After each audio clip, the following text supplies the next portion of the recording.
It looks good, Curt. Yep, I've got your full screen up there. Okay. Well, I'm sad to see that actually none of the Park Service folks in the Pacific Islands parks are on here. Again, I was a little concerned because the few I talked to, Lisa, none of them knew about this. You know, I don't see any of the folks in Hawaii or Guam or American Samoa, but hopefully they can catch it, I guess, represented. So I'm going to be talking today about some of our findings. We've worked out in Warren the Pacific National Historic Park, which the WAPA. We started working out there in 2007. We recently did some more work in 2012. I'm going to be primarily discussing that. And so to put this in context, oh, whoops, I don't. Okay, so Guam is, I believe, the only park on the other side of the date line. We're in the Marianas Islands, and as you can see here, the star on the map in the corner. Can you guys see my my pointer move around the screen? Yes, I can. We can see that. Okay. So Guam's here at the end of the Marianas Island chain. You've got further up the chain, you've got Commonwealth of the Northern Marianas Islands, and obviously all the way up through Iwo Jima and other places. So Guam itself is kind of two different parts. The northern half is a large limestone plateau. It's where most of the population lives. The southern part is uplifted volcanics. And then you see the park's 5 units. 3 of the units are all terrestrial. And then there's 2 large coastal units, Asan and Agat. This is Warren the Pacific National Historic Park. The park basically bounds military areas of military operations. Guam was U.S. territory, and it was the only U.S. territory actually actively occupied by the Japanese. It was occupied in mid-December 1941. The Japanese landed ashore up here in the Tumon Bay area, pushed down towards the capital of Agat, really trying to get this large port facility and to strengthen their influence across the Western Pacific. In 1944, a U.S. Marine division landed at Asan. A reinforced brigade came ashore at Agat to retake the country from the Japanese. Basically, the Marianas were looked at as a place to establish B-29 bomber bases for the aerial bombardment of Japan. So basically, these 2 park units are invasion beaches. And then they did a pincer movement in and took Opera Harbor and then pushed out, liberated the island. Again, Guam sits here in the Western Pacific. This shows typhoon tracks over just the past 25 years.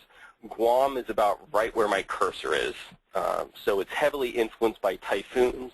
Until about the past 5 or 6 years, it was averaging about 2 to 3 typhoons were striking the island or influencing the island's ocean and atmosphere every year. They're actually on a 72-hour typhoon watch all the way throughout the year. These typhoons are pretty intense. You see, again, a lot of the red in this area, 100, 150, 200-mile-an-hour winds that bring a lot of water. Typhoon Punxsutawney dropped about 23 inches of water in 24 hours, and massive amounts of devastation, both to the coastline and just even inland. Here shows some housing developments that got totally flattened during Punxsutawney. So the big thing with the parks, if we're looking, I'm in the Coastal Marine Geology program. I head up the Coral Reef Project. We're primarily brought on to look at coastal impacts. Well, there's been a history of poor land use practices. Here shows some modification of the shoreline and reefs by U.S. Navy and Army Air Corps.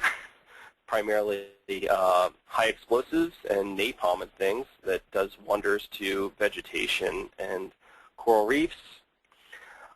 For quite some time, there's been a large number of fires. It's been estimated, and these are intentionally set wildfires. It's been estimated that about 10% of Guam is intentionally burnt each year. And sadly enough, the picture in the bottom corner here is actually shows an intentionally set wildfire in the Asan unit of the park. On the larger photo, you can see all these badland areas where you can see down to the soil under my my pointer. So these are where wildfires have been set. This is basically to remove coverage and to bring in new grasses that brings in wild goats and deer so the hunters can more easily shoot them, which personally is kind of sad. But again, you can see that it's burnt down and exposes the soil in conjunction with those typhoons. Now you're dropping extremely heavy rainfall on unvegetated or poorly vegetated areas, and it can cause a lot of runoff. Obviously, the Navy has modified Opera Harbor quite a bit with coastal development. You see it below 1945, and today there's talk about further expansion.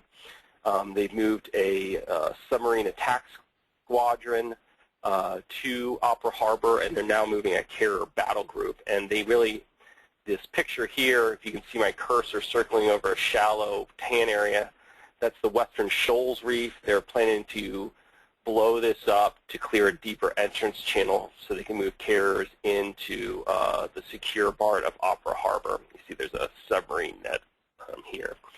So there's a lot of activity in the harbor. Again, the Park Service units are on both sides of the harbor. There's also just coastal development, and in a lot of the areas for breakwaters, this shows the Agat wastewater treatment plant. So it sits right off the Capitol, just north of Asan unit. It was primary, so just slice and dice. The outfall used to come out about 200 yards offshore and about 30 feet of water. And they've now extended it out about 600 feet, but I'm not sure that they've really increased the treatment. So large amount of effluents. Obviously, the park units with almost 1,000 acres of marine resources and U.S. coral reefs that are protected under the U.S. Coral Reef Task Force and the Park Service. There's concern about all these poor land use practices affecting those assets. So we were brought in to do a number of things. First is to provide baseline abiotic or environmental data to better understand their influence on MPS managed resources. I think most people, you're a Park Service person in Yosemite, there's great data on, okay, how much snowfall or rainfall do we get each year, what's the kind of the temperature variation, because that controls movement of material through the park, and it obviously greatly influences the park biologic resources. Sad thing is we don't have a lot of information for the marine portion of the parks, so provide that baseline information. Also, the high quality data, and collect that now so that people can come back in the future and to understand basically how changes in global climate have affected the local climate in these parks. They're setting up lots of RAWs, weather stations across the Park Service to try to provide those time series. Well, in the marine environment, which is extremely corrosive and difficult to study, we need to provide a starting point for those to compare to those data in the future. Lastly, like I said, there's a lot of construction and potential sources of impact to the resources in the park's water, so they really want us to understand how flow patterns, both in Warren Pacific National Historic Park and the adjacent areas, may influence WAPA's marine resources. So how do we do that? Well, we bring in a ton of tools and techniques, ones we've been using, some of them that we've just developed, some for a long time. Basically, some like A, B, and C instrument packages we put on the seafloor that measure waves and currents and tides and temperature and salinity, turbidity. Because one of the last super typhoons, Punxsutawnqua, destroyed a lot of the stream gauges. We even put pressure sensors in the streams to understand stream flow, shown by letter F. We put up meteorologic stations to understand how winds may influence currents or rainfall influences runoff.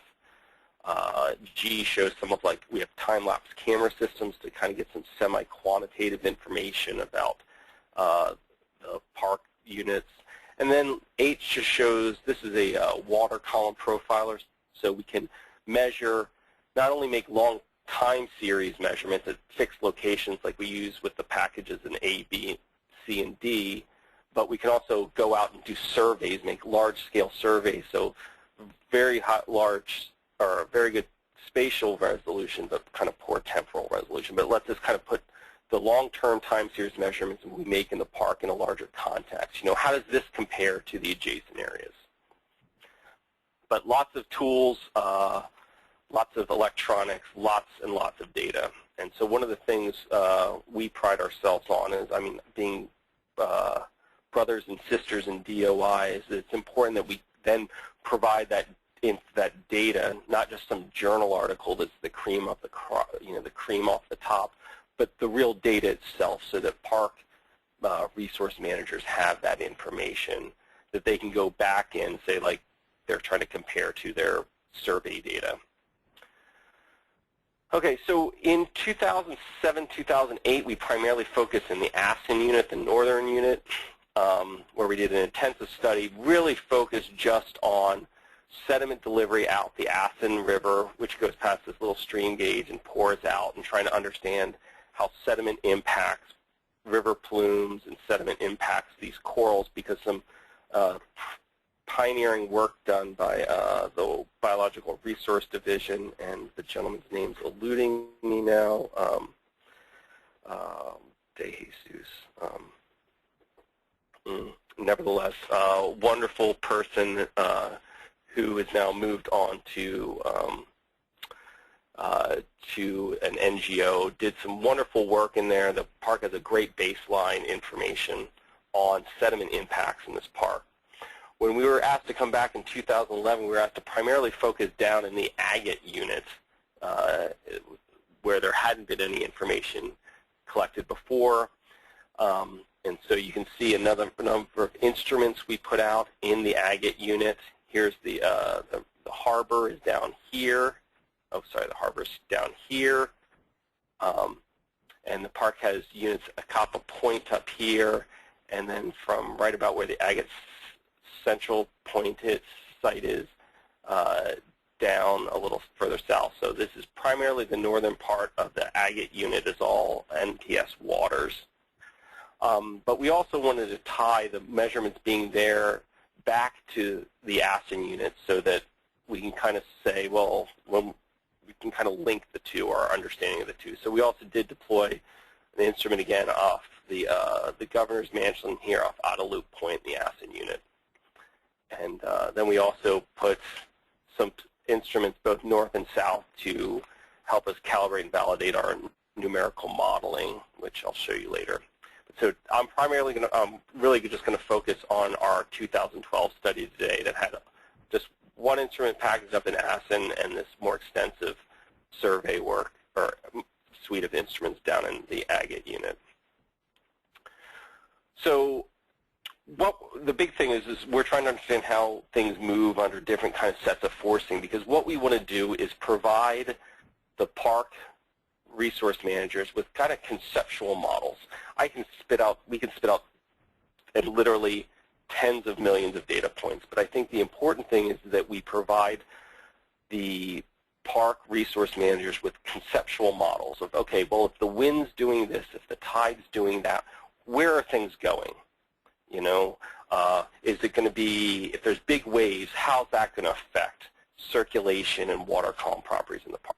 So what we need to do is we try to sample usually over 3 or 4 months, so we can capture a range of different conditions, whether, you know, again, some of those things, strong winds or weak variable winds, big waves or small waves, northerly winds or southerly winds. So what we do is we usually go out and deploy instruments for, you know, 3 or 4 months. You see here that we deployed for we had our instruments in the water for about 110, 120 days in early 2012. So this kind of caught the transition from the winter into the summer season. And so if you look at the top, so these are all time series plots, again, from about March into August. So you can see there's a number of storms that came by, shown in drops in barometric pressure, and a lot of those were resulting in rainfall. So if you look at the E subplot, you see rainfall. And so there's more rainfall in the first part of the record, and then it was pretty dry the rest of the record.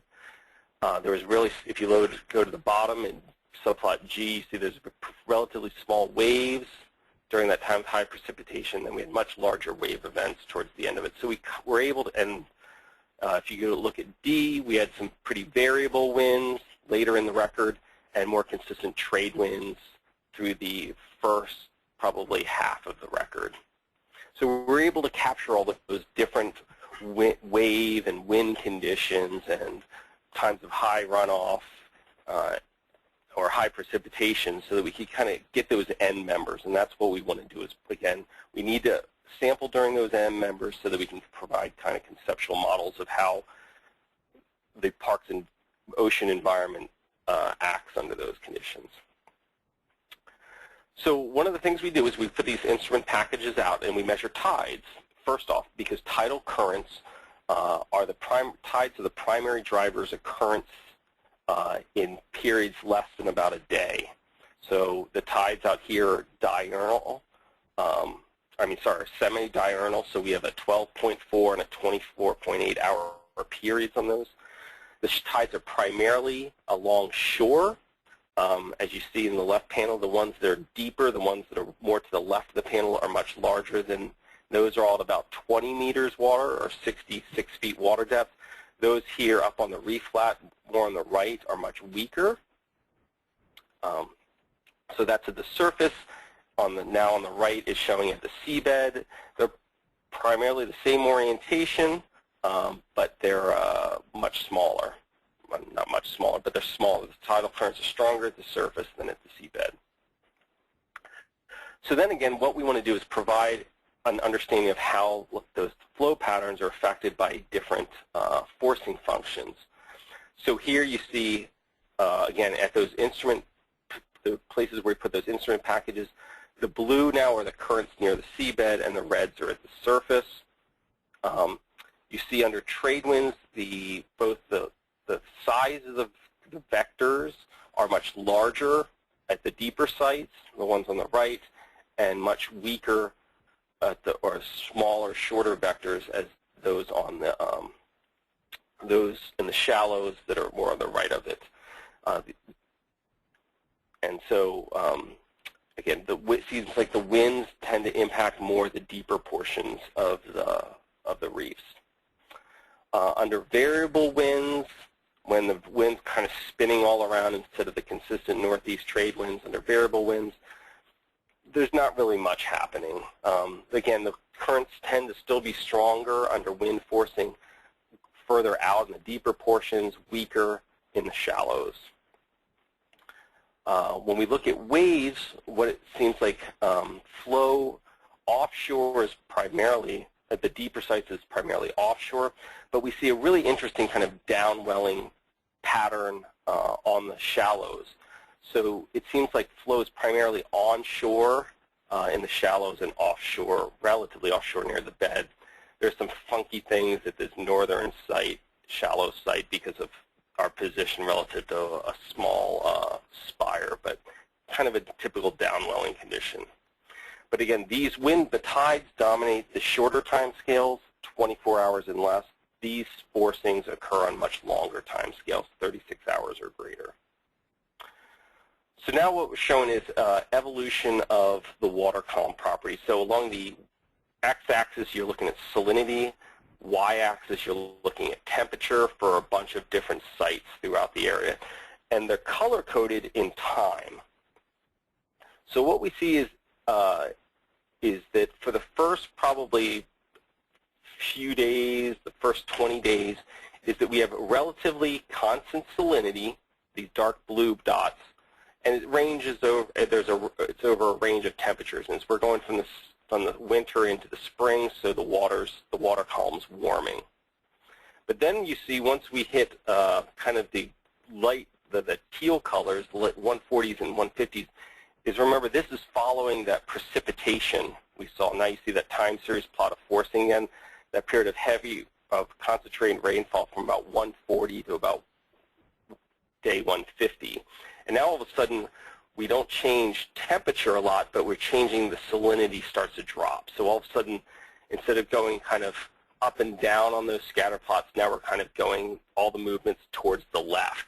And that seems like we're seeing a delayed influence of precipitation. So the rain's fallen across the landscape, it percolates down through the volcanic cones, and it's starting to come out and reducing or causing salinity to drop. Maybe it's submarine groundwater discharge, maybe it's just leaky, diffuse discharge out of the streams, but seeing it's taking some time, it seems like there's a lot of groundwater moving out. We've seen this elsewhere in a lot of places in throughout all the Hawaiian islands and a lot of other high volcanic islands. Is it seems like it takes, you know, weeks to months for rainfall falling up in volcanic islands to come down through the volcanic structure, through the cracks and fissures and lava tubes, and then making it out to the coastline. And so we do see that here. The concern for the parks is that area is relatively undeveloped, but what we see in developed places like Kalokohanakahau on the west side of the Big Island of Hawaii is that when that water moves underground, if it's moving under homes or industry, it can pick up a lot of contaminants or nutrients. Doesn't seem to be the place here, because there's the case here, because those are mostly relatively undeveloped areas. I mean, they're burnt a lot, but it's not like there's gas stations and, you know, construction and homes putting a lot of like nitrogen or something in the soil. But we do see that here. Or we do see the groundwater here, but again, I don't think it's very contaminated. Now we're showing time series of turbidity, or how turbid or muddy or dirty the water column is. Again, it looks, you know, there's some peaks in here. First off, these numbers are very, very low. You know, we're only showing up to 4 NTUs. At least in the state of Hawaii, they say above, you know, 1 or 2 it starts to be a concern. Really, 10 NTUs is where you start to really see it causing effects on like corals, at least in Hawaii. So these are real low numbers, real low numbers. However, what we do see again is we see it start to increase around, you know, day 150, 170, and especially more towards the end. And so again, maybe that there was, if we'd seen big river plumes, we'd have seen really high spikes in turbidity around year day 140, 150 when those floods are, and we don't really see that. What we see is more high resuspension around days 170 to 180, which if we look on the plot on the right is when we had some large waves, and again then around days 210 to 220, which again is large waves. So the turbidity in this area here is primarily related to wave-driven resuspension of seabed material. Doesn't seem like, I mean, we didn't have a huge typhoon where it dropped 12 or 20 some centimeters of rain. So it makes sense that there weren't big plumes, but even with a little bit of rainfall, it seems like more the turbidity in this area is being related to wave-driven resuspension of sediment. Okay, so now I'm trying to say, now we're showing maps of our surveys all along western Guam to try to put the measurements in the park in the context of the larger western Guam, sorry. So again, the Park Service, if you can see my Park Service units, my cursor, this is the Asan unit here, and then the Agat unit is down south of Opera Harbor. So in all of these plots, the size of the ball shows the variability. The color shows the relative level. So like here off the glass breakwater, it's red and it's big. that means the transmissivity is high. That means it's very clear water, but it's somewhat variable. Just next to it, we see a blue dot that's really small. That means the transmissivity, how light travels through the water column, is somewhat depressed, but there's not a lot of variability throughout the water column. Again, stating that these levels of transmissivity, how easily light goes through the water column, is extremely high. Like here in California, we average something like 60 to 70% light transmissivity, and when there's floods, that can go down to 5 or 10%. So it's very clear. There's the variability, the amount we see in the parks, the park units, falls right within what we see along the rest of western Guam. The only places, sometimes it's a little depressed, but again, these levels, 90, 92%, water's very clear, light that's available for photosynthesis is relatively high.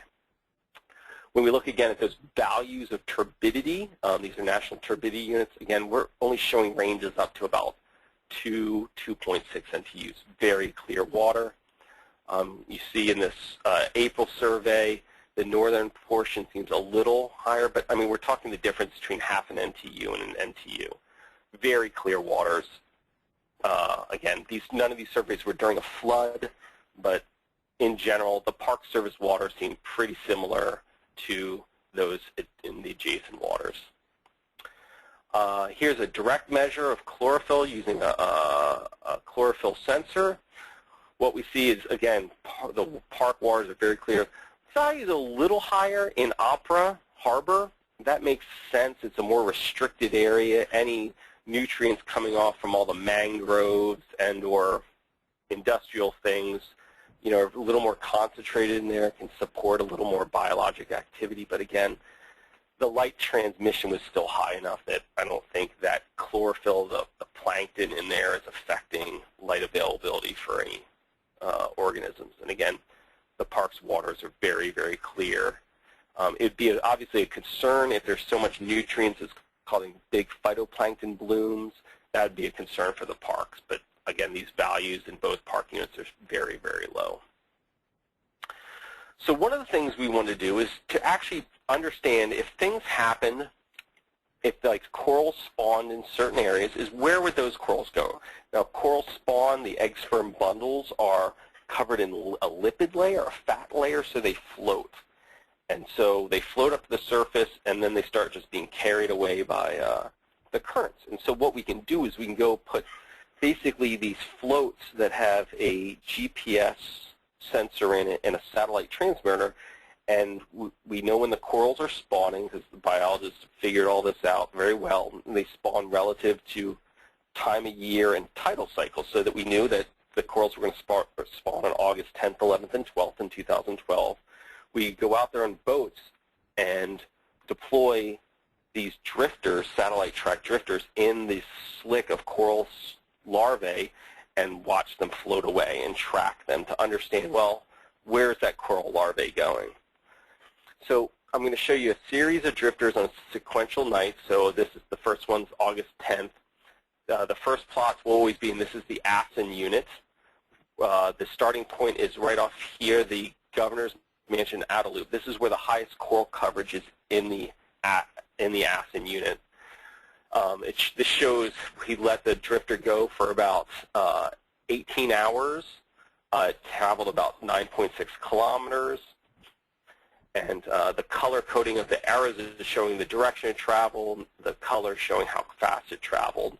Down below, it's showing its velocity and directions. And at the bottom, part C, the blue showing the tide, and then the black is showing the wind velocity and direction. So this is a really interesting drifter. We deployed it in about 60 feet of water over the best coral coverage in the Asan unit. It actually got driven into the Asan unit, got driven over the reef flat here between like 2300 and basically between 11 o'clock at night and 2 o'clock in the morning. Got driven across the reef flat. So then the waters with the egg sperm bundles and developing larvae were on the reef flat there, and then it got shot out through this Ava channel and kind of made it over off the off the Camel Rock site. This site just to the west of Camel Rock is the PD Bomb Holes marine protected area of high coral coverage, and then the water is moved offshore. So it looks like some of the coral or some of the reefs here off Outer Loop Point may seed the ones in the bay and or on the adjacent PD Bomb Holes. Now we also did, and this will be the same for the sequence, the next two slides, we also did drifter deployments down in the Agat unit.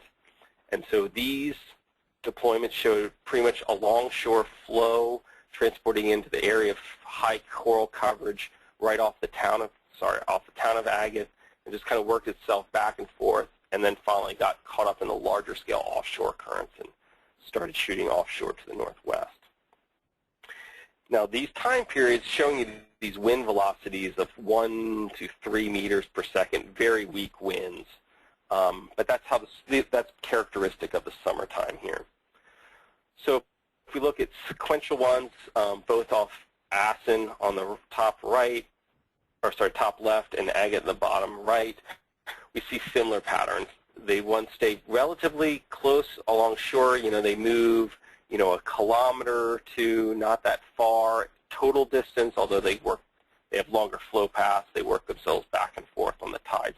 But they're relatively locally retained. I know it seems like, oh gosh, it's a kilometer or two, but when we do these deployments in Hawaii, where their spawning period is characterized by strong trade winds, these things will go shooting 15 kilometers in 12 hours. So there's what we call, these are relatively, again, I can show you more plots here the following night. Again, okay, so, it traveled 4 kilometers here. That's probably one of our longest total distance from start to end points. But there's relatively local retention. Now that can be very good or very bad, but in this case it means the reefs are probably relatively self-seeding. Like I said, in Hawaii, it seems these corals spawn during the strong trade wind periods, and they get evicted away from their natal or home reefs relatively quickly. Here, because the spawning period is characterized by this weak variable wind forcing, it seems like there's greater local retention.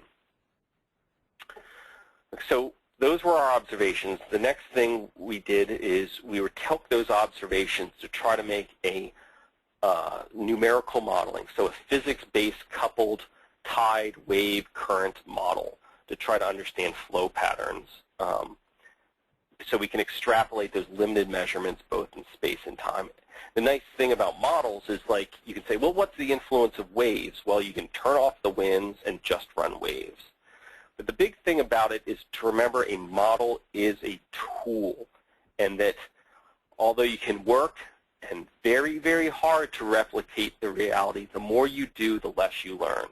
Now that seems a little backwards, but Cliff Voss at the USGS made the world's first hydrogeologic model in the late 70s.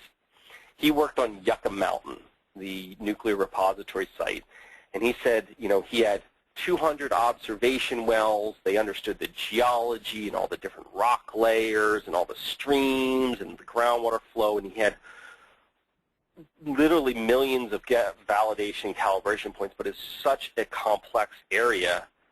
He's like, after 15 years of modeling it, I realized I can model Yucca Mountain. What did I learn about hydrogeology? He said, very little. The thing to do is, so the more you spend trying to make your model exactly replicate reality, the less you learn. And I want to keep that in mind, is model's a tool, and its best use is to make us allow us to understand processes. And so our goal here is to develop a working model and to use it to understand processes to provide guidance, so that we know, well, when the winds are blowing hard, it makes this happen. The waves are big, it makes that happen. And I think it's very important to keep that in mind, because obviously a lot of people want to go towards modeling, and it's a great tool, but it's how the tool is used is very important. I know the Navy's making a model for Opera Harbor, And again, the more you try to make it work and just be absolutely perfect, the less you learn. And so there's a very fine balance there. So how did we set up the model? This was with my colleague Jane Lazinski at Deltaris, which we have a co-op with in the Netherlands. We had a larger outer model on the left that incorporated the entire island of Guam at relatively coarse resolution. The scale of the grid cells with scale of kilometers. And then you see here's a cross-section right across the middle part of the island. So very coarse for the entire island, and then we made a very fine scale model embedded in the Corso model just along western Guam. And why that is because you're pretty much limited to a certain number of grid cells. You know, in a perfect world, we do this whole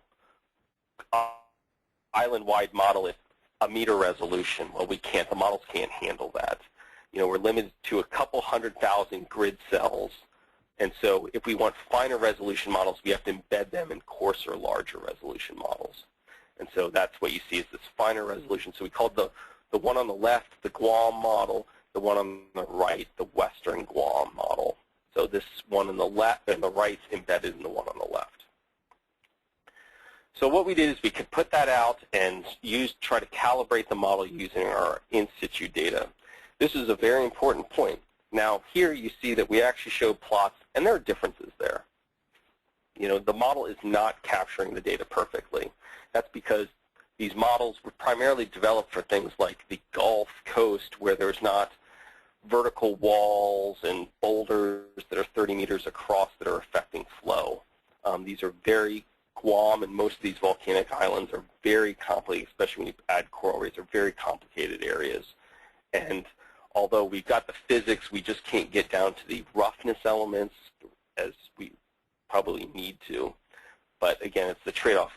Can we do something useful, or we can spend 8 years getting this model, the red to directly match the blue. However, I'm showing you the model is not perfect. That's a big difference because when the U.S. Navy and DOD did their model for Upper Harbor and their 11,000-page EIS, they didn't even provide any data on their calibration and validation show. If you have no data to calibrate and validate your model, I could make a model that shows purple elephants flying. You know, I want you to understand our model is not perfect. We're using it to provide insight as a tool, just like a current meter. So this is again showing comparison measurements of model versus results. One thing to show here is they're showing U and V velocities. V's are cross-shore velocities. They're much weaker than the long-shore velocities.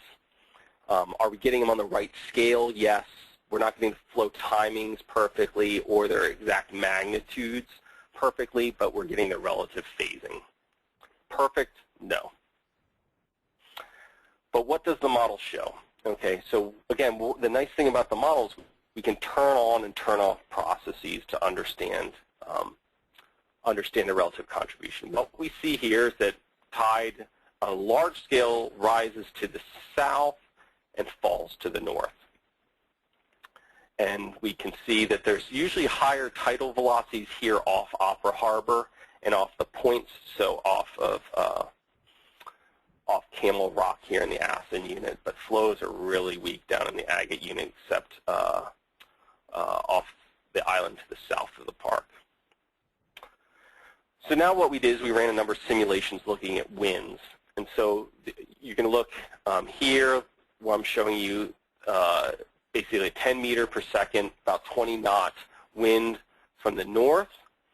And you see that obviously when the wind gets stronger here in the box F, it's 15 meters per second, so now about 30 knot wind, is the current speeds go up. And you see from the north there's a little bit of a lee here in the to the south of the Erode Peninsula and Upper Harbor, and this is where the Apaca unit is.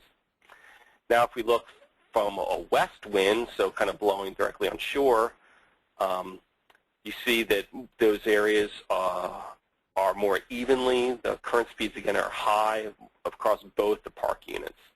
However, again, the winds are usually a little weaker here on those reef flats and stronger offshore. And then from the south, now all of a sudden the northern units are in the lee of the Erode Peninsula and Opera Harbor. So we can understand, okay, so now it says to me, conceptually I can step back and say, okay, if the wind's blowing from the south, the Asan unit on the north is going to be in the lee with weaker currents, and the Agat unit is going to be stronger currents, but those currents are really strongest offshore. So the winds primarily influence flow on the insular shelf and offshore. Now when we look at waves, again, we're going to roll around from north, west, and south as the plots. What you see here is the strongest velocities now, or current speeds, are now on those reef flats. So obviously the northern reefs, the Asan unit, are more impacted by north waves. West waves kind of impact both the Asan and Agat units uniformly.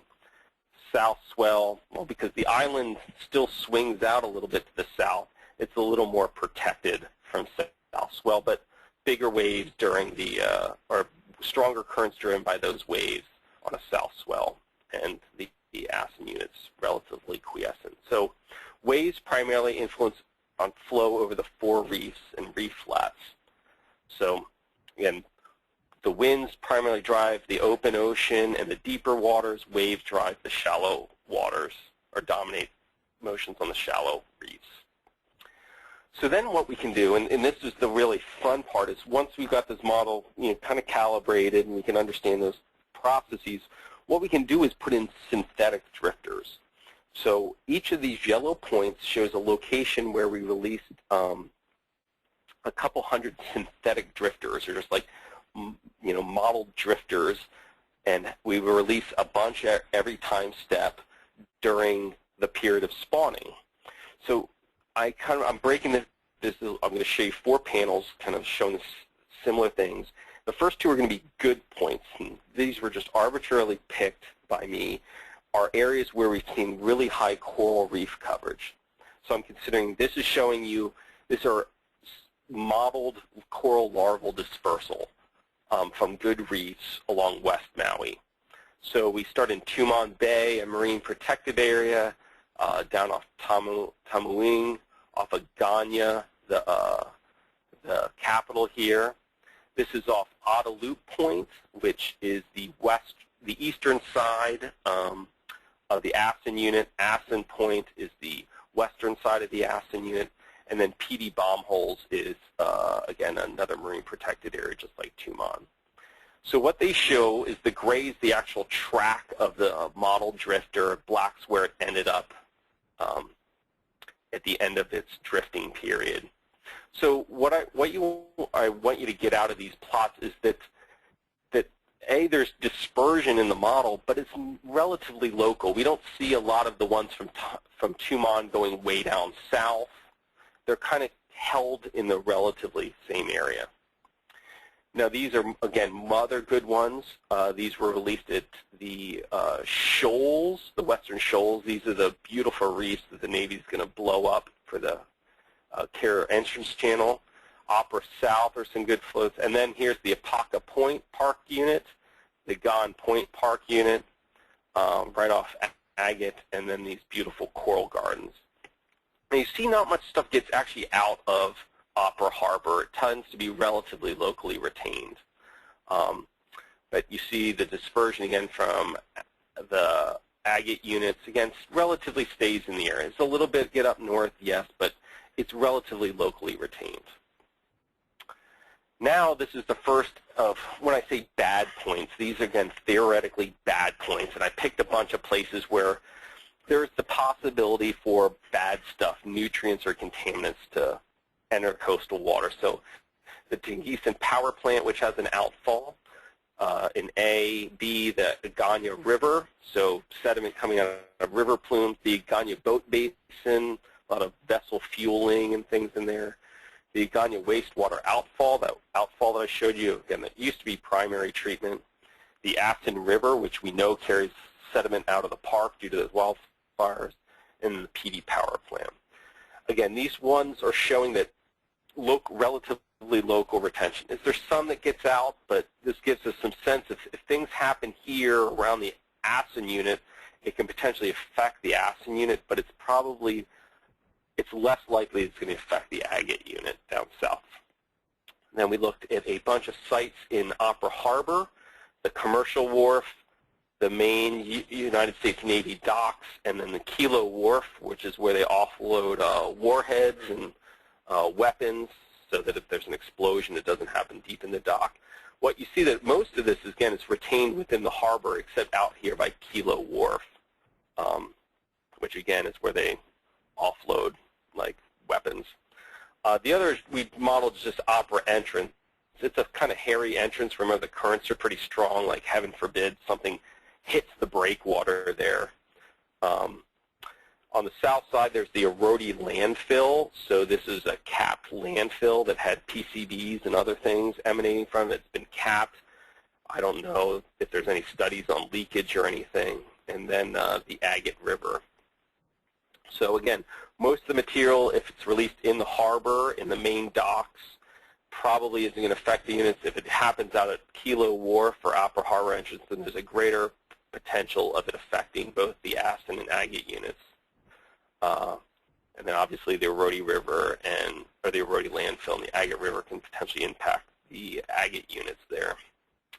So this just provides some insight. Again, these are model simulations. They're not made to replicate reality, but to give us an understanding of where material released from either these good sites, like coral larvae from reefs, or potentially nutrients and contaminants from some of these things, or potential spill sites, how they may influence the different park units.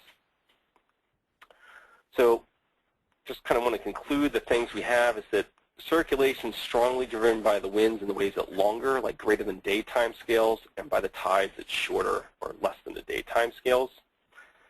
Large waves tend to cause this downwelling pattern where you force water up onto the reef and then it downwells or flows offshore along the bed.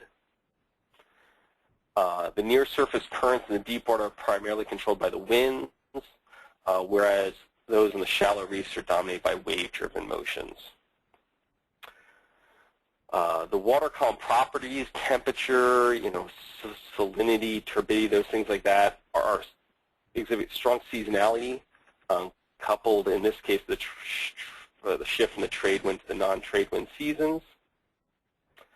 During the dry trade wind seasons, the waters are cooler and more saline. When the winds get more variable during the summer, the waters warm and become less saline due to a combination of increased thermal insulation, basically sunlight, and then a lack of wind forcing and higher rainfall. Overall, turbidity is relatively low, and it's pretty similar as compared to elsewhere along west central Guam. It doesn't seem like the park's waters are any more turbid or higher chlorophyll or anything like that. It looks pretty good. The modeled surface flow pathways show relatively little alongshore dispersion during the summer forcing conditions, which are those weak variable winds and relatively small waves. And this suggests that local retention versus large-scale dispersion occurs under this type of forcing. That's the influence of both the good things like coral larvae or bad like nutrients and contaminants are felt relatively locally. And so that's kind of my presentation. I went through a ton of stuff. I didn't see anyone pinging in asking questions, but obviously I'm open to questions, comments, and any thoughts. That's, again, kind of what we've learned about flow and water column properties along western Guam, and hopefully we're going to start doing similar stuff for the National Park of American Samoa soon. So if there's things you think that we've done good or done poorly and we should improve upon, I'd love to hear it. Okay, thank you. Yes, thank you very much. It looks like you guys have put in a tremendous amount of effort, and as you said, collected a lot of data to put all that together. So very interesting. There is one question that says, how will changes in climate, such as increased ENSO events, change these patterns? And have you done any modeling for that? Well, it's not clear to me yet if ENSO is going to increase. Most of the global climate modeling efforts done for CMIP 5. So we're coming up. They're starting to release the IPCC, the Intergovernmental Panel on Climate Change's AR5 report now. What they've done that was really neat compared to how they did in the past is they said, National Geophysical Data Center or NCAR. Let's have everyone, or University of Beijing, or the university, or the Russian National University, let's put all your models together on a website so people can download them and compare and contrast them. That's called the CMIP-5, so the Coupled Model Intercomparison Project Phase 5 that supports the AR5 report of the IPCC. They put those up on a website, and so we've downloaded those, and a number of others have. And what I've been hearing from, at least the best climate scientists in the U.S. who study the Pacific, is that it's not very clear that ENSO is going to dramatically change. It's not showing up in the models. I bet most of those people will honestly say they're not probably modeling. They're not great at modeling ENSO, but that's what they're showing. Stating that, all it's really going to do, we know global climate change is going to increase water temperatures, so the water temperature data will be greater. We didn't show anything. We didn't measure alkalinity or pH. We think the waters are going to be more acidic. Sea level is going to be higher. But really, any changes really in ENSO will just primarily be a redistribution of patterns we're showing. We'll have more frequent larger waves from the north, or more frequent smaller waves from the south. And that's one of the things that's nice about how we try to break it out by these kind of conceptual end members, is really climate change is going to be a redistribution in a lot of ways. If there's more typhoons, okay, we're going to have more bigger waves from the south. Well, we've modeled that. It's just that's going to occur during a longer period of time during a calendar year than now. Or the winds are going to be more variable. Well, we've measured those and modeled those, so it would just be more or less of that. So while we haven't directly modeled ENSO impacts, that's why we break it down to the nuts and bolts. At the end of the day, all ENSO is going to do is change wind speed or wind directions or wave heights or wave periods or wave directions. And if we've already captured a lot of those, then it's just a redistribution of, okay, maybe we see those 10% of the time now we're going to see those 20% of the time. Does that make sense?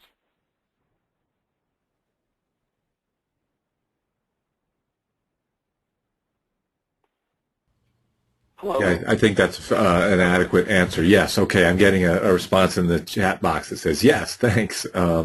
So a couple of other questions here. One is, what is the website to see the report? Or is there a website for a report that contains all this detail? This report will be coming out. I have to say there is the report was due 31 December. We had a bit of a pickle with our unintended half month of one-day vacations during the shutdown, and I apologize. We've had the report's back from USGS internal review, the report's back from MPS review with the park people. The big problem is that those 2 weeks off kicked us into when we got the report back. Then with the holidays, is our modeler added a child to her family, and so she took a month off. We were hoping to get that back in so she could take those 2 weeks to turn around the modeling questions. And so obviously we couldn't control the shutdown, but the shutdown caused a little bit of a cascade of a problem that we are hoping she's going to be back online soon so that she can just address the few questions the reviewers had with the modeling results. As soon as that happens, we're looking out, a couple weeks to a month till this gets all published online. So okay. I'm quite embarrassed by that. We've never been late on one of these reports, but we've also never had a shutdown and a baby born. So right. Those are things I typically don't deal with as a project chief. So I apologize. At the end of the day, that falls upon me. So it will be out soon, I promise you. Just we've had this delay. Yeah. Okay, very good. And then finally, you did mention that you hope to do, similar type of work at American Samoa, but there's a question, do you have future plans for work in Guam? And if so, what are those? We do not. So one of the things is we collect this data, we provide the data to others. So that's what's good is that Park Service funded our operational expenses, and we cover obviously this was $250,000 worth of equipment we put out, obviously our salaries, but we do a good thing, both of us together, because we've been asked this from EPA, the Department of Health, DOD. Basically, I got asked because we did this work back in 2007, 2008. I got asked by the Park Service to help review the EIR for the Opera Harbor naval expansion, and I provided comments basically about how they provided all these model results without any calibration or validation data. They went back and were forced to redo the modeling. They're now using the data that the Park Service and help pay for, and we help pay for to collect it. So they're redoing their modeling to try to look at the impacts of that dredging. So we're not going back right now. We're providing oversight and advice for future efforts. If there's further need, obviously we can get called on again. Again, we went out and did the work just in the Asan unit in 2007, 2008, and we came back in 2012 when there was another need. If there's further needs down the road, we're here to help. Our job at the USGS is to provide scientific information for our DOI land managing partners. So if there's a need, we'll come do it. Right now, my understanding from the Pacific Islands Pacific Island Park Network is that they need some understanding out in the Tutuia unit of the National Park of American Samoa. They're having a really bad crown of thorns outbreak. It's really decimating their reefs, and so they need to understand circulation, water column properties, what's driving this, how are they spreading. Again, just baseline information for climate change studies, things like that. So there's only X number of us and X number of hours in the day, so it's not like we can stay and work in one place all the time. We got to kind of go to where the need's the greatest, but if there's need down the road, we're happy to come back and help. That's our job.